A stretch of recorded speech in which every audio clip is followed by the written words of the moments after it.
Yo I am back. अगर आप मुझसे पूछो कि सबसे सस्ता ग्राफिक कार्ड बताओ आईजी, सबसे सस्ता, मैं पैसा डाल ही नहीं सकता जो प्रॉपर गेमिंग करवा दे और मैं उसे कह सकूं एक्चुअली में कि एक गेमिंग ग्राफिक कार्ड है, तो इस समय वो RX 6400 है। जो कहना था मुझे RX 6400 के बारे में वो मैं पहले भी कई वीडियोस में कह चुका हूं, आपको बता चुका हूं। लेकिन इस समय जो प्राइस डाउन हुई है, इस समय ये बेस्ट कार्ड है अगर आप एक बहुत ही अल्ट्रा चीप गेमिंग पीसी बनाना चाहते हो। मतलब प्राइस का आप समझ लो, आप कह रहे हो कि आईजी में बिल्कुल पैसे खर्च कर ही नहीं सकता। बात ये है ही नहीं कि इससे थोड़ा ऊपर ले लो तो ये अच्छा मिल जाएगा।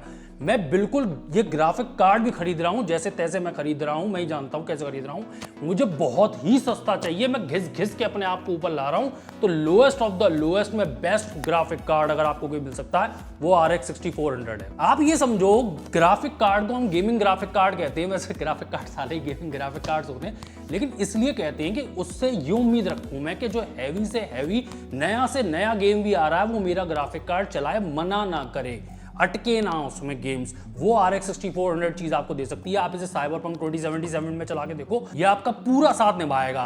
लेकिन ये बता दूं मैं आपको कि जैसे बड़े और हैवी गेम्स होते हैं उसमें आपको समझना पड़ेगा कि मैं क्या सेटिंग्स अपनाऊं, क्योंकि अगर आप उम्मीद करोगे कि साइबरपंक 2077 जैसे गेम को ये हाई सेटिंग पे चला दे और 4K की गेमिंग करा दे, तो ऑब्वियस सी बात है वो ये नहीं करा पाएगा। लेकिन 1080p की 60 FPS की गेमिंग इस ग्राफिक कार्ड से आप उम्मीद कर सकते हो। नए गेम्स में भी कर सकते हो, थोड़े पुराने गेम्स होंगे उसमें तो बहुत अच्छा कर सकते हो, और थोड़ा भी पुराना गेम होगा, 5-6 साल पुराना गेम होगा, उसमें 4K गेमिंग तक की कराने की कैपेबिलिटी है। ये graphic card full HD gaming के लिए है। इनके डब्बों पे लिखा हुआ है कि ये फुल HD गेमिंग के लिए है, लेकिन फिर भी मैं आपसे कह रहा हूं कि अगर थोड़ा पुराना गेम चलाओगे GTA 5 जैसा, तो ये 4K पे भी चला देगा उसे। अब दोनों बातें कवर हो गई। एक तो मैं ये कह रहा हूं कि नए से नया चला, हैवी से हैवी नया गेम चला जैसे साइबरपंक 2077 है। बाकी मैंने GTA 5 की बात करी। आप भी कहोगे कि अब भी बात क्यों करते हैं लोग GTA 5 की। आप ये समझने की कोशिश करो, कई लोगों का ख्वाब होता है कि मेरा गेमिंग पीसी हो, कई सालों से वो इकट्ठा करना चाहते थे। उनका जब ये पीसी आएगा तो सबसे पहले गेमों में से जो मैं सालों से देखता हुआ हूं वो है GTA 5। वो मैं खेलना चाहता हूं, मेरी ख्वाहिश है।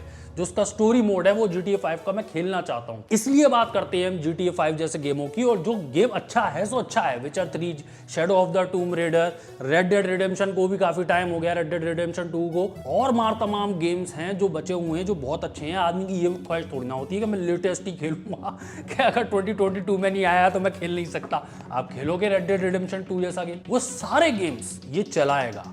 और दूसरा मैंने बात करी कि GTA 5 4K पे चला देगा ये, तो 4K वाली बात थोड़ी बेमानी है। आप सेटिंग्स हाई करो, टेक्सचर हाई करो, GTA 5 को जितना चला सकते हो हैवी करके 1080p में ही चलाओ। 4K की हम बात नहीं कर रहे हैं इस ग्राफिक कार्ड के लिए, क्योंकि एक कॉमन सेंस की बात है कि जो बंदा ये ग्राफिक कार्ड खरीद रहा है उसका एक बहुत ही पावरफुल, बहुत महंगा पीसी वो नहीं बना रहा है, तो उसका मॉनिटर भी मोस्ट प्रोबेबली 4K 2K नहीं होगा, 1080p ही होगा। और मैं भी आपको यही एडवाइस करता हूं, बजाय इसके कि 2K 4K मॉनिटर लेने के, छोटा लेने के बजाय आप 1080p का 32 इंच का मॉनिटर ले लो, उसमें ज्यादा मजा आएगा। और उस जैसे मॉनिटर पे अगर आपको मजा चाहिए तो आपका एक ग्राफिक कार्ड साथ निभा सकता है। और वैसे इस चैनल पे हम थोड़ा AMD के बारे में कभी बात करते हैं, जैसे टेक्नोलॉजीज वगैरह हैं सॉफ्टवेयर्स की, तो AMD की कम बात होती है। मैं थोड़ा सा आपको आज बता दे रहा हूँ वीडियो में। वैसे ग्राफिक कार्ड अगर आपको दिखाऊं तो पहले तो आप ये देखो, प्रॉपर ग्राफिक कार्ड जिसे आप जानते हो, डुअल फैन है, सब ठीक ठाक साइज का 6400 है। वहीं पे एक दूसरा 6400 में आपको दिखाता हूं, RX 6400 लो प्रोफाइल। ये पावर कलर का ग्राफिक कार्ड है। मेरे को इतनी खुशी हो रही है ना इसको दिखाने में और खुद देखने में। एक लंबा टाइम हो गया है जब से मैंने लो प्रोफाइल ग्राफिक कार्ड्स नहीं देखे ना मैंने यूज किए। अब वजह ये रहती है कि जो लो प्रोफाइल आते थे बहुत ही बेकार, बहुत ही कमजोर ग्राफिक कार्ड होते थे, इसलिए कभी लो प्रोफाइल की तरफ ध्यान ही नहीं दिया। इनफैक्ट आप देखोगे कई ग्राफिक कार्ड जो बहुत ही सस्ते हैं उनमें भी आपको पावर, वो 8 pin power connector, 6 pin power connector लगाना पड़ रहा है। ये ग्राफिक कार्ड पूरे केपेबल हैं और इसमें आपको कोई power connector, 6 pin power connector नहीं लगाना पड़ेगा। इसे सीधे मदरबोर्ड में लगाओ। इन दोनों ही ग्राफिक कार्ड्स की मैं कह रहा हूं आपको। ये मेरे पास है पावर कलर का लो प्रोफाइल उनका ग्राफिक कार्ड है RX 6400, और ये Asus का है। ये भी अच्छा खासा डुअल स्लॉट है, ये प्रॉपर ग्राफिक कार्ड है, ये सिंगल स्लॉट ग्राफिक कार्ड है। लेकिन फिर से बात करता हूँ लो प्रोफाइल का, मैं सही बता रहा हूँ, मेरा बड़ा मन करता है मैं छोटे छोटे पीसी बनाऊं। अब आप ये देखो, वो जो पीसी रखा हुआ है, मैं बड़े बड़े कैबिनेट्स भी आपको दिखा चुका हूँ, सब मेरे पास बहुत तरह के कैबिनेट्स हैं, फिर भी मैंने वो चूज किया कि कुछ दिन हम ये छोटा वाला कैबिनेट चलाएंगे। बड़ी इच्छा हो रही थी। ऐसे ही मैं और भी ज्यादा छोटा, एक हद होती है, आप देखते हो पागल हो जाते हैं लोग, मिनी ITX बिल्ड बनाते हैं। उन मिनी ITX बहुत ही छोटे छोटे पीसीज के लिए बहुत ही प्यारा ग्राफिक कार्ड है सीरियस। लेकिन आप ये जानते हो कि लो प्रोफाइल की एक थोड़ी सी लिमिटेशन होती है, बकायदा आप देखो कि इस तरह के डबल फैन है बड़े बड़े, तो ये वाले ग्राफिक कार्ड क्यों चलते हैं? इसके पंखे स्लो चलेंगे, आवाज कम होगी, टेम्परेचर्स डाउन रहेंगे। ये एक पंखे का साइज देखो आप, इसकी पावर है अपनी, ये हम चाहते हैं कि ऐसा ही हो, लेकिन ये पंखा छोटा है, थोड़ा तेज चलेगा, थोड़े टेम्परेचर्स हाई रहेंगे, लेकिन परफॉर्मेंस बहुत अच्छी निकलेगी। 6400 ही रहेगा, ये कोई छोटा ग्राफिक कार्ड नहीं बन जाएगा। अगर आप उसे कूलिंग नहीं भी दे पा रहे हो तो भी वो अच्छा ही परफॉर्म करेगा, बस थोड़ा सा गर्म चलेगा और थोड़ा सा इसका छोटा फैन आवाज करेगा। लेकिन मैं फिर से दोबारा कहना चाहूंगा, मैं आपको सही बता रहा हूं, अगर आप मेरे से पूछोगे ना इन दोनों ग्राफिक कार्ड में जाएगी तुम्हें कौन सा पसंद आ रहा है, मैं कहूंगा लो प्रोफाइल वाला। मैंने सीरियसली बता रहा हूं, बहुत लंबे टाइम बाद देखा है मैंने लो प्रोफाइल, एक प्रॉपर ग्राफिक कार्ड जो कि लो प्रोफाइल में अवेलेबल हो। इसमें मैं जरूर एक पीसी बिल्ड करूंगा, एक छोटा सा प्यारा सा, बहुत ही छोटा, मतलब छोटा तो बिल्ड वो कर ही रखा है मैंने, लेकिन बहुत ही छोटा पीसी बिल्ड करने की कोशिश करूंगा। आप ये ग्राफिक कार्ड देख रहे हो, प्रॉपर ग्राफिक कार्ड है, ठीक है, डबल फैंस के साथ आ रहा है, ठीक है, कोई पावर कनेक्टर कुछ भी नहीं है, कोई आपको पावर नहीं देनी। ये ग्राफिक कार्ड सीधे मदरबोर्ड से पावर लेते हैं। 53 वॉट्स की इनकी टीडीपी है, इससे ज्यादा की जरूरत ही नहीं है, इसे अलग से पावर देने की जरूरत ही नहीं है। मदरबोर्ड आपका 75 वॉट्स तक की पावर दे सकता है, उतने में इनका काम चल जाता है। और ये जो Asus का मैं आपको RX 6400 दिखा रहा हूँ, ये डबल फैन के साथ आता है, फैन भी छोटे नहीं है बहुत ज्यादा, और आप देख रहे हो डबल स्लॉट कार्ड है, तो अच्छा खासा हीट सिंक भी है, तो ये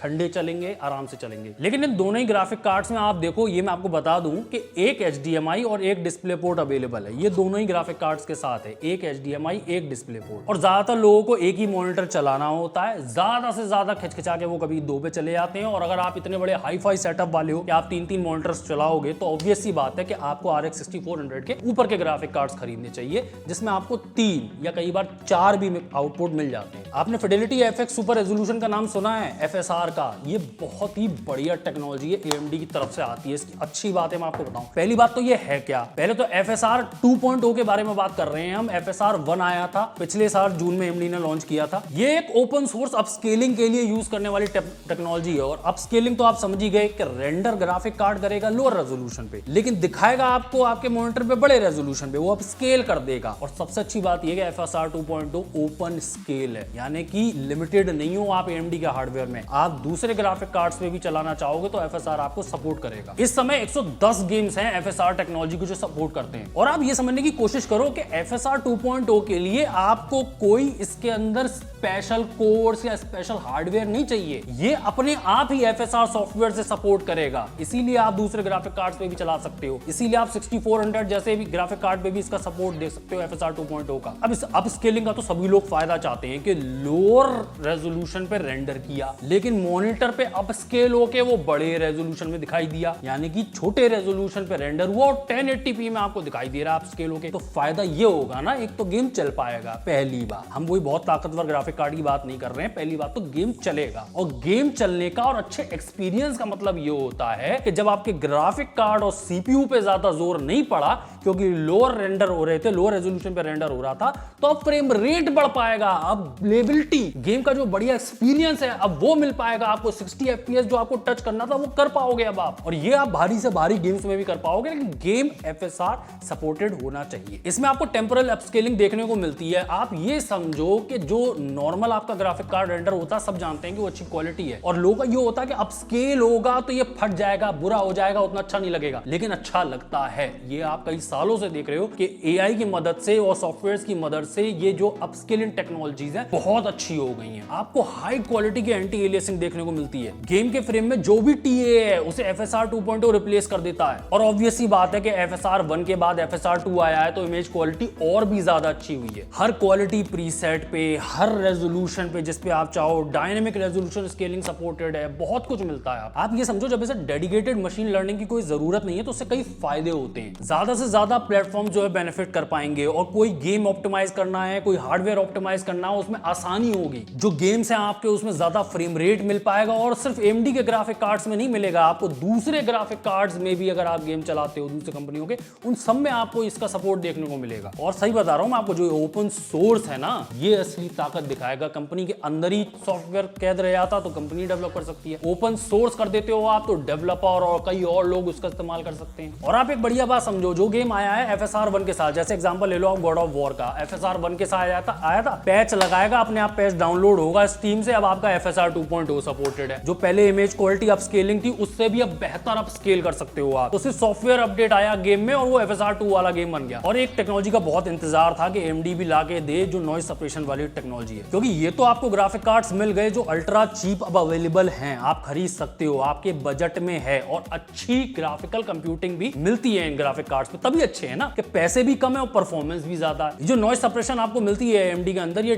डीप लर्निंग की वजह से सक्सेसफुल हो पाई है। जो आपकी बैकग्राउंड नॉइजेस होती हैं उन्हें ये हटा देता है। इसके कई सारे फायदे हैं, जैसे आप गेम स्ट्रीम कर रहे हो या ऑफिस में कुछ काम कर रहे हो, रिकॉर्ड कर रहे हो, या किसी को प्रेजेंटेशन दे रहे हो, या पॉडकास्ट चलाना चाहते हो, बैकग्राउंड नॉइज रिमूव करनी है। पहले भी तरीके हुआ करता थे, लेकिन अब AI की मदद से बहुत ही प्यारा जो आपको रिजल्ट निकल के आता है कि बैकग्राउंड नॉइज बिल्कुल हट जाती है, वो आपको इसमें मिलता है। लेकिन इसके लिए आपको ध्यान ये रखना होगा, अगर आपको AMD की तरफ से नॉइज सप्रेशन चाहिए, कि आपका जो सॉफ्टवेयर है वो लेटेस्ट हो। और भी कई आपको AMD के अंदर टेक्नोलॉजीज देखने को मिलती है जिनके कई बार मैं नाम भी ले चुका हूं, जैसे फ्री सिंक हो गया, एंटी लैग हो गया, स्मार्ट एक्सेस मेमोरी SAM हो गया। फ्री सिंक तो देखो सभी जानते हैं, बहुत लंबे टाइम से हम फ्री सिंक का नाम लेते हुए आ रहे हैं, ये मॉनिटर्स में आपको देखने को मिलता है। ये आपके टीयरिंग और स्टटरिंग की जो गेम्स में प्रॉब्लम्स होती हैं उन्हें सॉल्व करता है। फ्री सिंक पूरा तो मैं डिफाइन कर रहा हूं, लेकिन बेसिक मुद्दा ये है कि अगर कोई भी टेक्नोलॉजी नहीं है आपके मॉनिटर में, ना फ्री सिंक है ना कोई और चीज है, तो आपका ग्राफिक कार्ड जितने फ्रेम रेट निकाल सकता है वो मॉनिटर पे भेज देता है। मॉनिटर लेकिन 60 दिखा सकता था आपका, तो जो एक्स्ट्रा फ्रेम रेट्स आ रहे हैं उनकी वजह से दिक्कत होती है। या तो गेम का जो फ्रेम है वो कट जाता है, या फिर थोड़ा सा ऐसा पता चलता है कि अटका, फिर सही हो जाता है, फिर थोड़ा सा लगता है अटका, तो स्मूथनेस बढ़ाता है फ्री सिंक। एंटी लैग भी कुछ यही काम करता है, जैसे CPU है तेज काम कर रहा है, GPU बॉटलनेक है, जैसे थोड़े कमजोर GPUs हैं, इसमें CPU आपने ताकतवर लगा रखा है, वो तो भक्का भक फ्रेम रेट निकाल रहा है, GPU उतनी जल्दी कर नहीं पा रहा है प्रोसेस। तो एंटी लैग जो है वो कंट्रोल करता है CPU की, कि जब तुम्हारा इस्तेमाल नहीं हो पा रहा है तो ठंड रखो, जरा आराम से उतनी ही फ्रेम रेट निकालो जितने ग्राफिक कार्ड प्रोसेस कर पाए। तो जो रिस्पॉन्सिवनेस है गेमिंग में वो अच्छी हो जाती है। ये आप कहीं भी समझो, चाहे मॉनिटर हो, चाहे ग्राफिक कार्ड हो, चाहे CPU, चाहे रैम हो, अगर कोई एक तेज काम कर रहा है और एक धीमे काम कर रहा है, उसकी वजह से गेम का जो फ्रेम रेट आपको दिखाई देता है, फ्रेम दिखाई देता है, उसमें प्रॉब्लम आने लगती है। कोशिश यही होनी चाहिए कि सारा हार्डवेयर एक साथ काम करे, एक स्पीड पे काम करे। पहले क्या होता था, जो CPU होता था वो ग्राफिक कार्ड की जो VRAM है, जो ग्राफिक मेमोरी है, उसको पूरी तरह से इस्तेमाल नहीं कर पाता था। ये कॉमन चीज इसी जमाने से चलती हुई आ रही है, लेकिन स्मार्ट एक्सेस मेमोरी का यूज करके CPU ग्राफिक कार्ड के ऊपर काफी लोड डाल सकता है, उसकी VRAM को पूरा यूज कर सकता है। कई बार VRAM पूरी यूज नहीं होती है, ये पूरा एक्सेस है तो उसे यूज कर लेगा। तो जो आपका सिस्टम की परफॉर्मेंस को लिमिट कर रही थी ये चीज के CPU ग्राफिकल मेमोरी को पूरा एक्सेस नहीं कर पा रही है, वो हट जाता है और SAM पूरी ग्राफिक कार्ड मेमोरी को यूज करवा देता है। लेकिन इसके लिए आपको ये ध्यान रखना पड़ेगा कि आपके कंप्यूटर में Ryzen CPU हो AMD का, और AMD का ही Radeon ग्राफिक कार्ड हो, तब आप ये SAM को यूज कर पाओगे। By the way I am very happy, मेरे दिल के ये जो छोटे ग्राफिक कार्ड्स आते हैं वो ज्यादा करीब होते हैं बजाय जो बड़े बड़े ग्राफिक कार्ड आप मेरे देखते हो, क्योंकि वो मैं तो इस्तेमाल कर लूंगा, मेरे बड़े मजे आएंगे, लेकिन मैं आपके साथ रिलेट नहीं कर पाऊंगा क्योंकि आप वो ग्राफिक कार्ड नहीं ले सकते हो जो बड़े बड़े आए हैं। इस तरह के RX 6400 जैसे ग्राफिक कार्ड है वो मेरे दिल के बहुत करीब है, एक्चुअल प्रॉपर गेमिंग हो पाती है। और एक लंबे टाइम बाद, आप जानते हो बहुत अनसर्टेन प्राइसेस चल रहे हैं ग्राफिक कार्ड के, चाहे सस्ते हो चाहे महंगे हो, लेकिन एक लंबे टाइम बाद आपकी पहुंच के अंदर ये अच्छा ग्राफिक कार्ड है। अगर आप बिल्ड बनाने की सोच रहे हो तो बहुत ही बढ़िया टाइम है। CPUs भी भरमार है, सस्ते CPU, सस्ते मदरबोर्ड्स की कोई बड़ी दिक्कत नहीं है इस समय। अगर आप एक अपना अल्ट्रा चीप गेमिंग PC बनाना चाहते हो जो गेमिंग करवा दे, बड़े और हैवी गेम्स भी चलाए, और अगर थोड़े पुराने गेम्स हैं तो वो भी बहुत अच्छे रेट्स पे चलाए, और अगर गलती से आपके पास चीप PC है लेकिन 4K मॉनिटर है तो पुराने गेम्स तो आप 4K भी गेमिंग कर सकते हो। पावर कलर का RX 6400 लो प्रोफाइल कार्ड जो है उसका भी डिस्क्रिप्शन आपको नीचे मिल जाएगा, और Asus का डुअल फैन मॉडल RX 6400 का वो भी आपको डिस्क्रिप्शन में मिल जाएगा। लिंक्स चेक कीजिएगा, प्राइसेस चेक कीजिएगा अब इनकी क्या हो गई है। वीडियो अच्छा लगा तो लाइक करें, अब मैं रेगुलर हो गया हूं इसलिए लाइक करें, चैनल पे पहली बार आए हैं तो सब्सक्राइब करें। मैं हूं IG, आप देख रहे हैं चैनल में, तो वीडियो में तब तक के लिए गुड बाय, टाटा।